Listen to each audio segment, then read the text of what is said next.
біздің Қозанға келуіміз шошы Татарстанда өткерілген бик керек форум турында қатнашу біздің үшін бик керек болды. Чөнки өзіміздің эшләгән эшләребезне үзебезнең халкыбызга җиткерергә кирәк иде.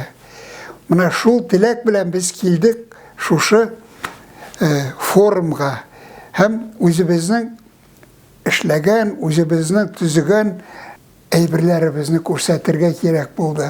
Вот шуны без эшләдек.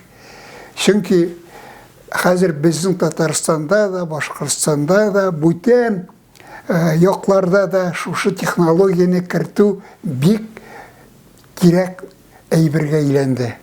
Чөнки шушы кертәсе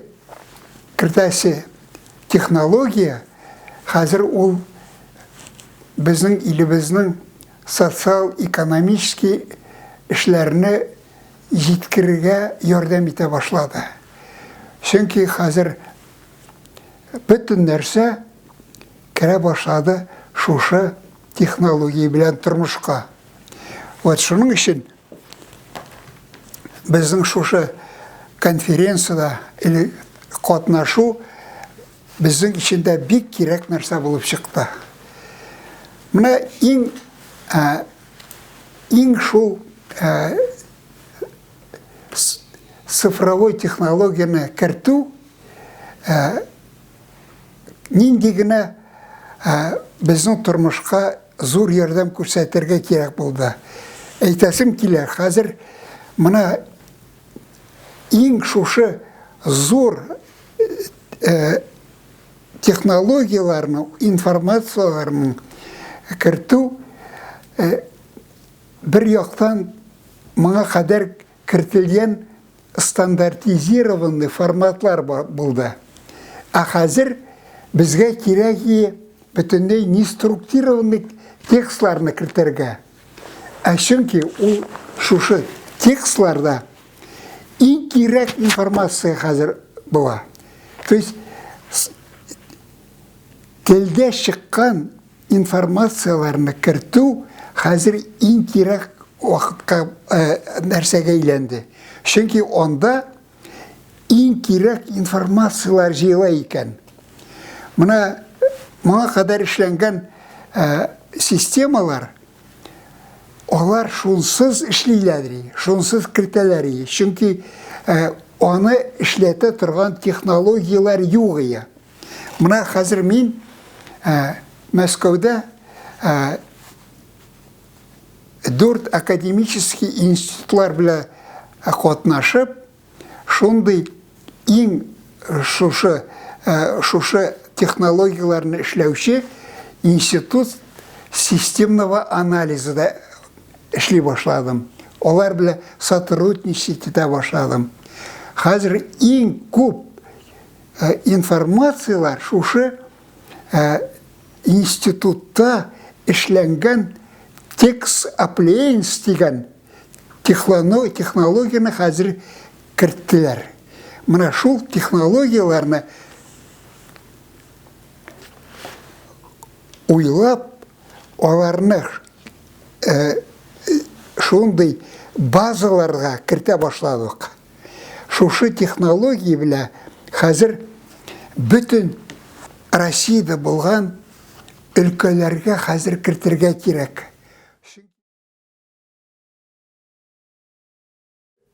Мәскәүдә татар штабының ярдәме белән, аның инициативасы белән килдем монда, менә шушы форумга. Вот татар штабы хәзер үзенә бик күп галимнәрне җыя башлады. Шул галимнәр хәзер менә шул җыю аркасында аның штабның дәрәҗәсе үсә башлады Мәскәүдә.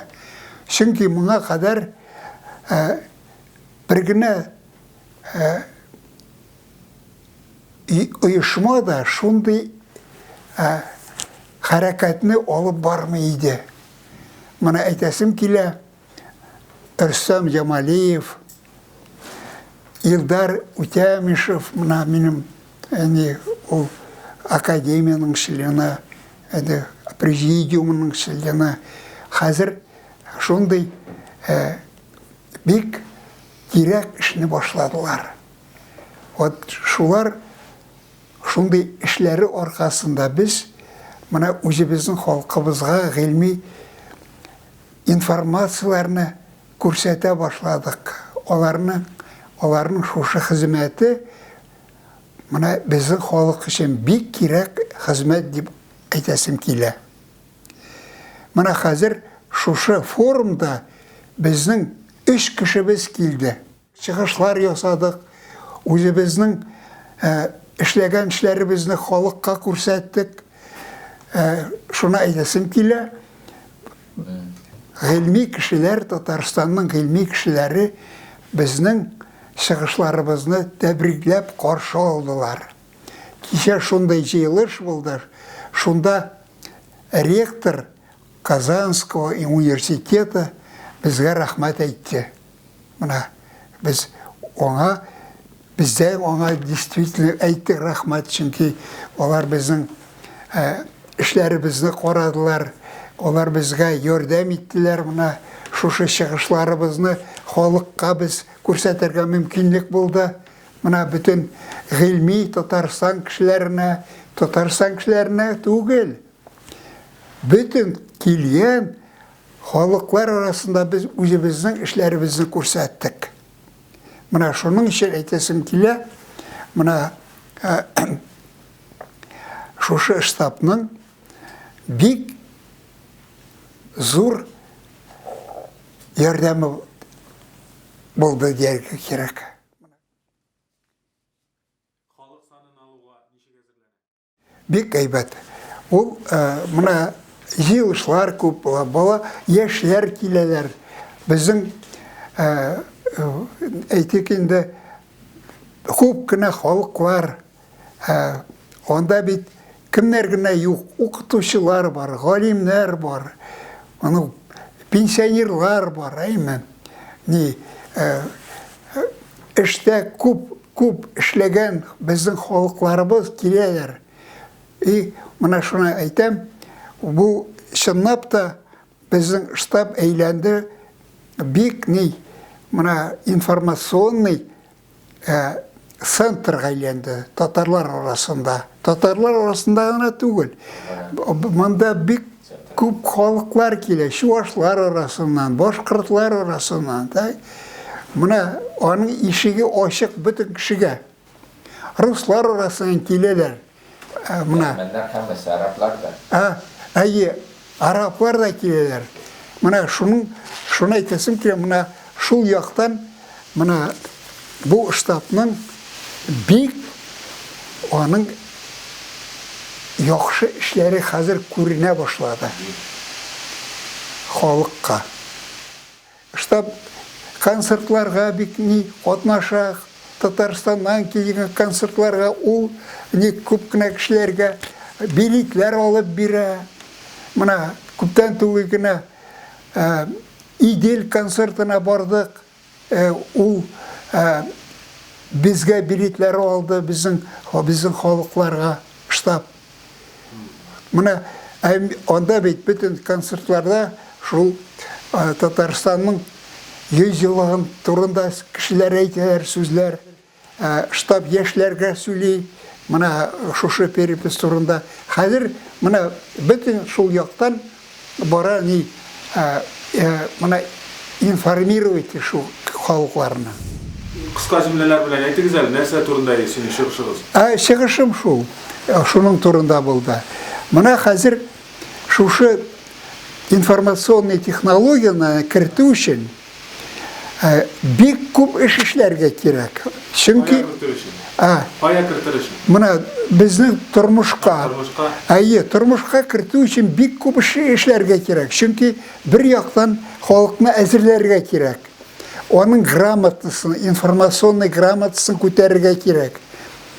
Аннан соң ул халыкны уйлап кертергә кирәк, чтобы ул информацияларны керткәндә олар эшсез калырга тиеш түгелләр. Безработица булырга тиеш түгел. Әгәр дә уйлап шуларны эшләсәң, бик аны дөрес планировать итәргә кирәк. Мына һәрбер предметный областында әйтик, гыйльмичә, шуларны кертү өчен башта уйларга кирәк. Ничек мына шушы эштән чыгарган кешеләрне нинди эшкә урнаштыру турында уйларга кирәк. Аны мына шушы без төзегән информационный система, теге текстларны обрабатывать иткән система уже күрсәтә башлый. Монда шул җитми, монда шуны эшләргә кирәк, мына шушы эштә шундый әйберләрне укытырга кирәк. Ул барсында шушы система күрсәтә. Чөнки моңа кадәр безнең илдә андый система юк иде. Мына хәзер шушы системаны без үзебез ясыйбыз. Мин шуның турында бүген даже Министерство цифровых технологияна бардым. Мине бик каршы алдылар. Безнең анда бик әйбәт кешеләр эшли икән. Мин әйтәм, шундый шатландым мин. Аның анда эшләгән яшьләр шуны бүтән якларга караганда бик матур уйлыйлар. Күренеп тора аларның кешелеклеге. Чөнки әйтәм бит, яңа технология ул яңа социальный уй белән кертелергә тиеш. Ул шунда гына аның халыкка файдасы тияр.